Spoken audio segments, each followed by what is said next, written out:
पिछली कक्षा में हमने बायो-सावर्ट के नियम और बायो-सावर्ट के नियम का पहला अनुप्रयोग पढ़ा था। धारावाही वर्ताकार कुंडली के कारण किसी बिंदु पर चुंबकीय क्षेत्र की तीव्रता, उसमें हमने केंद्र पर चुंबकीय क्षेत्र की तीव्रता ज्ञात कर ली थी। आज हम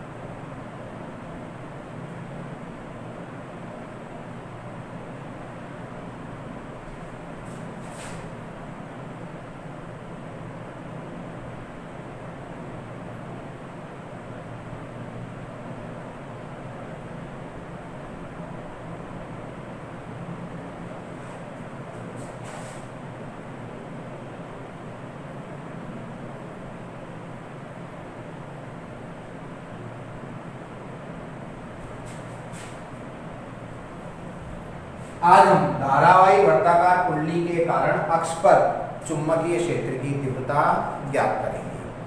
आज हमारा टॉपिक है धारावाही वर्ताकार कुंडली के अक्ष पर चुंबकीय क्षेत्र की तीव्रता। देखिए,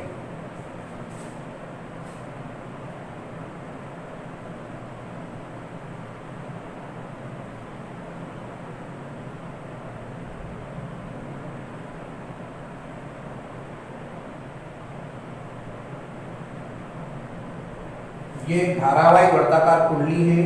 हमें इस धारावाही वर्ताकार कुंडली के किसी बिंदु P पर, जो कि अक्ष पर स्थित है, उस पर चुंबकीय क्षेत्र की तीव्रता ज्ञात करनी है।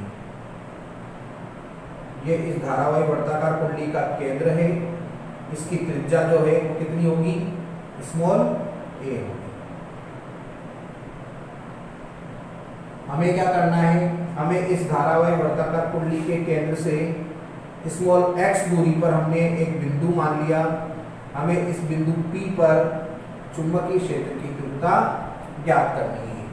चुंबकीय क्षेत्र की तीव्रता ज्ञात करने के लिए हमने इस धारावाही वर्ताकार कुंडली पर dl लंबाई का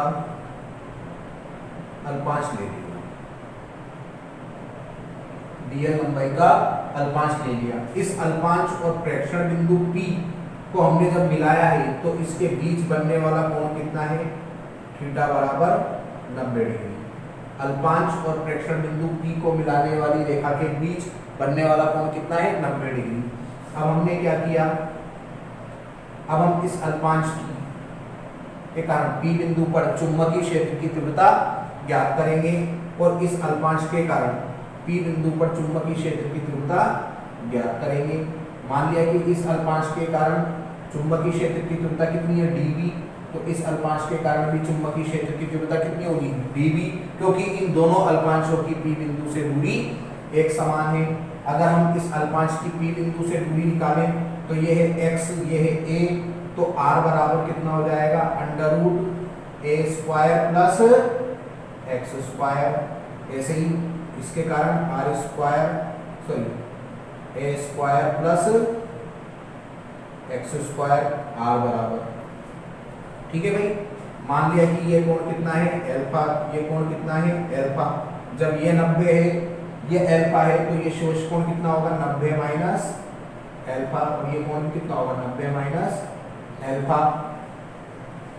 ठीक है भाई, ये जब चुंबकीय क्षेत्र की तीव्रता पर निकालते हैं तो ये dV इधर आएगी और ये निकालेंगे तो ये चुंबकीय क्षेत्र की तीव्रता dV इधर आएगी। ये कोण जो होता है वो 90 डिग्री का होता है, तो ये 90 माइनस अल्फा है, ये 90 है, तो ये कोण कितना हो जाएगा? अल्फा। ये कोण कितना हो जाएगा? अल्फा। अब हम क्या करेंगे? अब हमने बोला कि इन अल्पांशों की P बिंदु से दूरी एक समान है, तो इन अल्पांशों के कारण P बिंदु पर चुंबकीय क्षेत्र की तीव्रता dV का परिमाण भी एक समान होगा, परंतु इनकी दिशा अलग अलग होगी। तो जब इनकी दिशा अलग अलग होगी तो इन अल्पांशों के कारण विद्युत क्षेत्र की तीव्रता dV का परिमाण समान होगा, परंतु दिशा अलग अलग होगी। इसलिए P बिंदु पर चुंबकीय क्षेत्र की तीव्रता का मान ज्ञात करने के लिए हम dV को घटकों में विभाजित करेंगे। dV को घटकों में विभाजित करेंगे तो हम देखेंगे कि dV sin अल्फा और dB sin अल्फा विपरीत दिशा में होने के कारण एक दूसरे के प्रभाव को निरस्त कर देंगे, जबकि dB cos अल्फा और dB cos अल्फा एक ही दिशा में होने के कारण क्या हो जाएंगे, आपस में जुड़ जाएंगे। इसलिए अगर हम P बिंदु पर चुंबकीय क्षेत्र की तीव्रता निकालें संपूर्ण धारावाही वर्ताकार कुंडली के कारण, तो B बराबर कितना हो जाएगा, सिग्मा dB cos अल्फा। तो B बराबर सिग्मा dB है आपका चुंबकीय क्षेत्र की तीव्रता, बायो सावर्ट के नियम के अनुसार कितनी हो जाएगी, μ0 upon 4 pi I dl sine theta. Theta का मान कितना हो जाएगा, 90 डिग्री, क्योंकि प्रेक्षण बिंदु P और अल्पांश को मिलाने वाली रेखा के बीच बनने वाला कोण कितना है, थीटा बराबर 90 डिग्री साइन 90 अपॉन इस अल्पांश के कारण P बिंदु पर चुंबकीय क्षेत्र की तीव्रता निकालेंगे, दूरी कितनी है, under root a square plus x square, मतलब r का मान कितना है, a square plus x square, r square है तो अंडर रूट हट जाएगा। अब आता है cos अल्फा, cos अल्फा का मान निकालेंगे, तो cos अल्फा cos थीटा बराबर, देखो ये त्रिभुज रहा आपका, ठीक है, cos अल्फा, अल्फा की बात कर रहे हैं, मतलब ये आधार होगा, ये लंब होगा और ये क्या हो जाएगा, कर्ण, तो cos थीटा बराबर होता है आधार। आधार कितना है आपका, आधार कितना है आपका a बटा कर्ण कितना है आपका under root a square plus x square. तो b बराबर कितना हो जाएगा, μ0 upon 4 pi I dl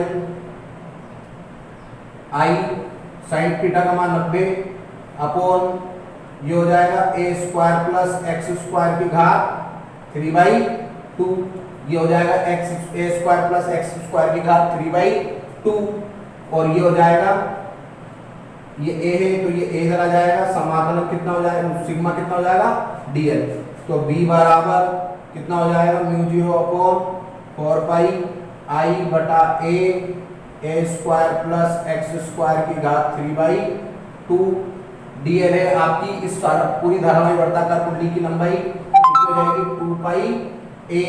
2 pi a से ये कट जाएगा तो कितना बचेगा 2, तो b बराबर कितना बच गया, μ0 अपॉन ये से मल्टीप्लाई हो जाएगा I a square upon 2 a square plus x square की घात 3/2। यदि कुंडली में कैपिटल N फेरे हो, इस कुंडली के अंदर बने हुए फेरों की संख्या कितनी हो, कैपिटल N, तब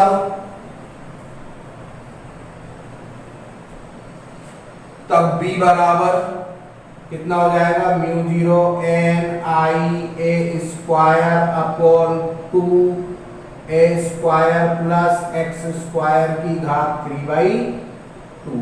ये क्या निकल गया आपका, चुंबक धारावाही वर्ताकार कुंडली के अक्ष पर चुंबकीय क्षेत्र की तीव्रता, और केंद्र पर कितनी निकली थी, b केंद्र बराबर μ0 n I अपॉन 2a।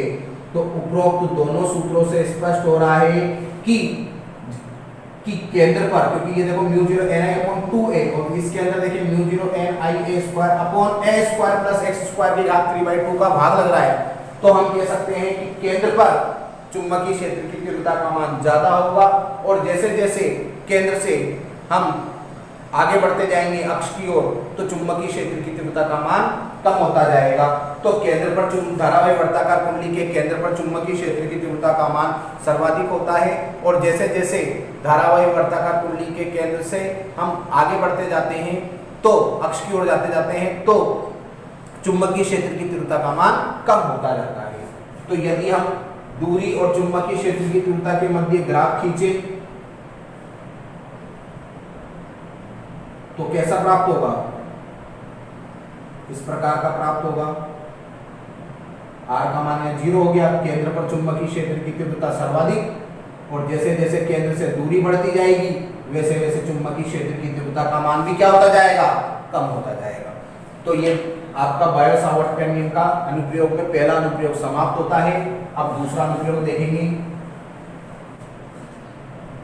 अब दूसरा अनुप्रयोग है आपका सीधे लंबे धारावाही, सीधे लंबे धारावाही चालक तार के कारण, सीधे लंबे धारावाही चालक तार के कारण किसी बिंदु पर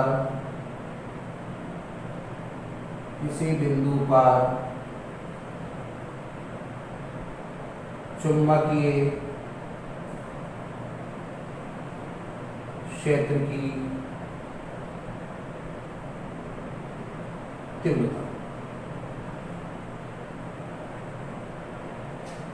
सीधे लंबे धारावाही चालक तार के कारण किसी बिंदु पर चुंबकीय क्षेत्र की तीव्रता। आपको सीधे लंबे धारावाही चालक तार के कारण किसी बिंदु पर चुंबकीय क्षेत्र की तीव्रता ज्ञात करनी है। देखें, ये धारावाही चालक तार है ए बी। हमें क्या करना है, इस धारावाही, इसमें आई धारा प्रवाहित हो रही है, हमें इस धारावाही चालक तार के ओ बिंदु से स्मॉल आर दूरी, ओ बिंदु से कैपिटल आर दूरी पर स्थित किसी बिंदु पी पर चुंबकीय क्षेत्र की तीव्रता ज्ञात करनी है। चित्रानुसार एक धारावाही चालक तार ए बी पर विचार करते हैं जिसमें कैपिटल आई धारा प्रवाहित हो रही है। हमें इस धारावाही चालक तार के ओ बिंदु से कैपिटल आर दूरी पर स्थित किसी बिंदु पी पर चुंबकीय क्षेत्र की तीव्रता ज्ञात करनी है। इस पी बिंदु पर चुंबकीय क्षेत्र की तीव्रता ज्ञात करने के लिए हमने क्या किया, ओ बिंदु से स्मॉल एल दूरी पर एक डीएल लंबाई का अल्पांश ले लिया। ओ बिंदु से स्मॉल एल दूरी पर डीएल लंबाई का एक अल्पांश ले लिया और इस अल्पांश को पी बिंदु से मिला दिया। अल्पांश और प्रेक्षण बिंदु पी को मिलाने वाली रेखा के बीच बनने वाला कोण कितना है, थीटा। अल्पांश और प्रेक्षण बिंदु पी को मिलाने वाली रेखा के बीच बनने वाला कोण कितना है, थीटा है। ये कोण मैंने मान लिया बीटा होगा और ये कोण कितना होगा फिर 90 डिग्री का। तो अब हम यहाँ पर बायो-सावर्ट का नियम लिखाएं। इस अल्पांश के कारण पी बिंदु पर अगर हम चुंबकीय क्षेत्र की तीव्रता निकालेंगे तो dB बराबर कितना हो जाएगा, μ0 upon 4 pi I dl sin theta upon कितना हो जाएगा r स्क्वायर। मान लिया कि इस अल्पांश की पी बिंदु से जो दूरी है कितनी है, r है, तो कितना हो जाएगा dB बराबर μ0 I dl sin theta upon r square. चित्र से आपको दिख रहा है थीटा प्लस बीटा बराबर कितना हो जाएगा 90 डिग्री। तो थीटा बराबर कितना हो जाएगा 90 माइनस बीटा। ठीक है भाई, थीटा का मान कितना हो जाएगा 90 माइनस बीटा।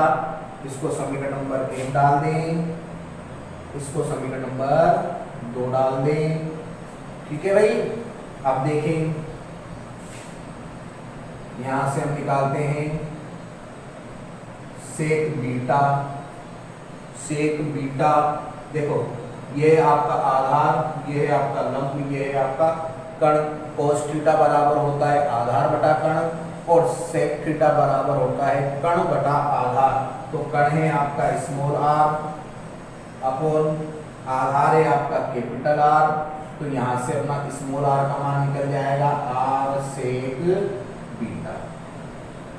मैं क्या कर रहा हूं, आपका आर का मान भी मैंने किसके रूप में निकाल लिया, आर सेक बीटा के रूप में, क्योंकि मुझे स्मॉल आर के रूप में चुंबकीय क्षेत्र की तीव्रता नहीं निकालनी थी। मुझे क्या करना था, मैंने कैपिटल आर दूरी पर पी बिंदु माना है, इस पी बिंदु पर चुंबकीय क्षेत्र की तीव्रता निकालनी है। तो आर को मैंने किसके रूप में ले लिया, are capital R sec beta के रूप में ले लिया। ठीक है भाई, अब टेन बीटा निकाला मैंने। टेन थीटा बराबर होता लंब है आपके पास एल, लंब बटा आधार है आपका आर। तो एल बराबर कितना हो गया आर टेन बीटा। ठीक है भाई, फिर मैंने क्या किया, बीटा के सापेक्ष समाकलन कर दिया। बीटा के सापेक्ष समाकलन करने पर, बीटा के सापेक्ष मैंने क्या कर दिया, समाकलन कर दिया। बीटा के सापेक्ष समाकलन करेंगे तो कितना हो जाएगा, dl बराबर dl अपॉन डी बीटा बराबर r टेन का करेंगे सेक स्क्वायर बीटा, तो dl बराबर कितना हो जाएगा r sec square beta d beta, समीकरण नंबर 4। अब हम क्या करेंगे, ये समीकरण 2, 3 व 4 के जो मान है वो समीकरण नंबर 1 में रख देंगे। तो आपका क्या निकल जाएगा, इस अल्पांश के कारण, इस अल्पांश के कारण P बिंदु पर चुंबकीय क्षेत्र की तीव्रता निकल जाएगी। तो समीकरण 1 में समीकरण 2, 3, 4 से मान रखने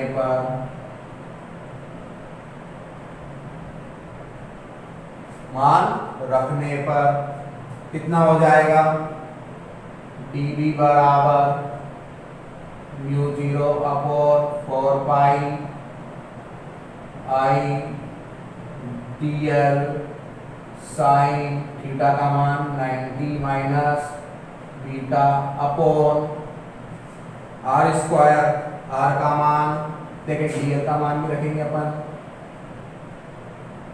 देखें म्यू 0 I dl का मान रखेंगे, dl का मान कितना है आपका r sec square beta into d beta into, ठीक है भाई, r sec square beta b beta, dl का मान रख दिया साइन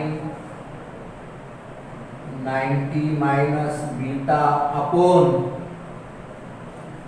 r स्क्वायर का मान रखेंगे कितना है, r square sec square beta. अब ये सेक स्क्वायर बीटा से सेक स्क्वायर बीटा कैंसिल हो जाएगा, क्या बचेगा, क्या बचेगा देखिए,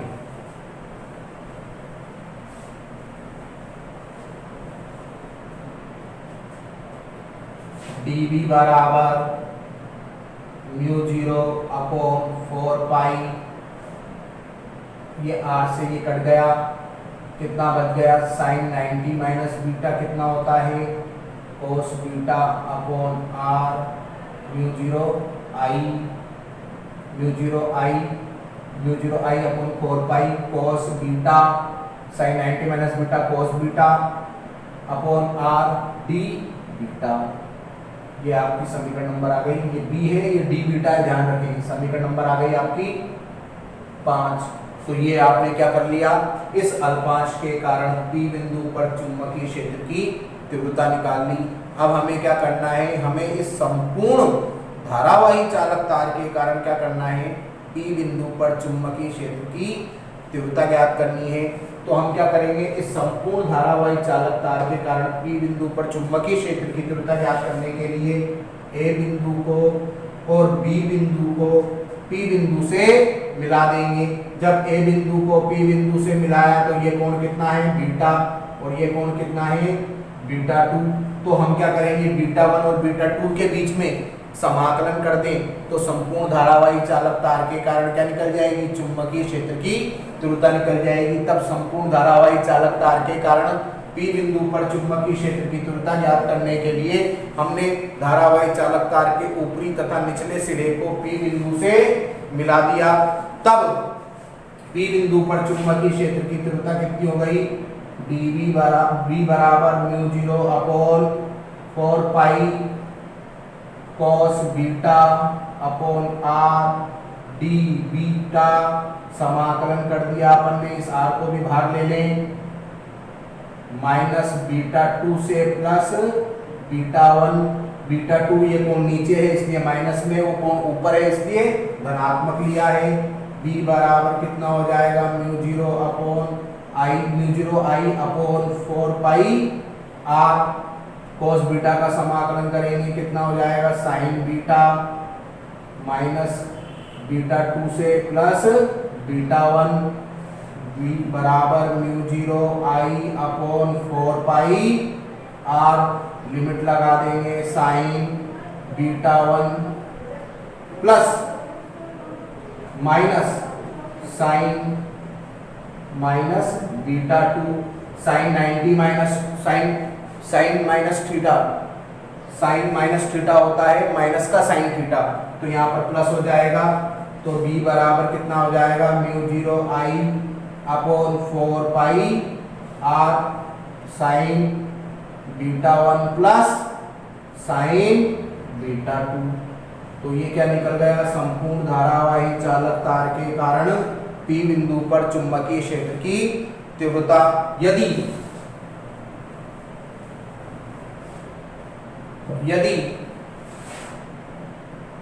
तार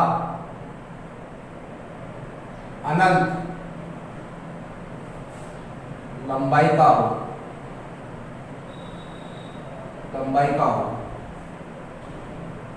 तब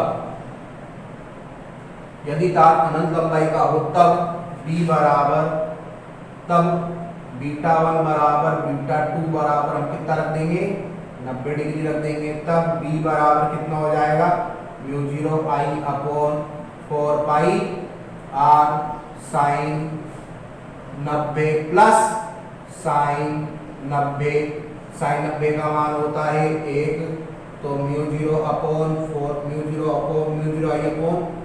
4 पाई r साइन 90 का मान 1 साइन 90 का मान 1 और 1 2 से कट गया, तो b बराबर क्या आ गया mu zero I upon 2 pi r, जो कि धारावाही वर्ताकार कुंडली के जो कि सीधे लंबे धारावाही चालक तार के कारण क्या है चुंबकीय क्षेत्र की तीव्रता है।